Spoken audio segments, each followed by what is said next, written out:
மாசோகிஸ்ட், ஒரு குற்றவாளியினுடைய கதை அப்படிங்கிற மாதிரி தான் கெஸ் பண்ணிவிட்டு அப்படி தான் உள்ளே வந்தேன். அப்புறம் அது குற்றவாளி, குற்றம் பண்ணாத ஒருத்தன் குற்றவாளி ஆகியிருக்கான் அப்படிங்கிற மாதிரி ஃபர்ஸ்ட் ஹாஃப் போயிட்டு இருந்தது. அதுக்கப்புறம் செகண்ட் ஹாஃபில் ஏகப்பட்ட ட்விஸ்டோட அவனுடைய லவ் ஸ்டோரி அப்படிங்கிறது உள்ளே வந்தது. அதுக்கப்புறம் கதையில் மேலும் மேலும் மேலும் மேலும் நிறைய ட்விஸ்ட்டு, அது உண்மையிலேயே கெஸ் பண்ண முடியாத அளவுக்கு போயிட்டு இருந்தது.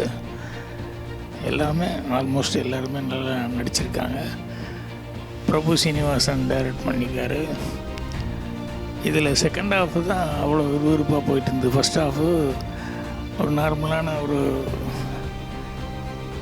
படம் மாதிரியே போயிட்டு இருந்தது. டக்குன்னு இன்டர்வல் வந்துருச்சு அப்படின்னு. ஆனால் இன்டர்வலுக்கு அப்புறம் தான் நிறைய கதை ஸ்க்ரீன் பிள்ளையில் ட்விஸ்ட்டு அப்படிங்கிற மாதிரி நிறைய கதை இருக்குது. ஸோ கெஸ் பண்ண முடியாத அளவுக்கு ஒரு டிஃப்ரெண்ட்டாக கதை பண்ணிக்காரு. இது சொல்ல ஆரம்பிக்கிறது தான் அந்த ட்விஸ்ட்டுகள்லாம் சொன்னால் பார்க்குற இன்ட்ரெஸ்ட் போயிடும். எல்லாத்துக்குமே என்னுடைய வாழ்த்துக்களை சொல்லிக்கிறேன்.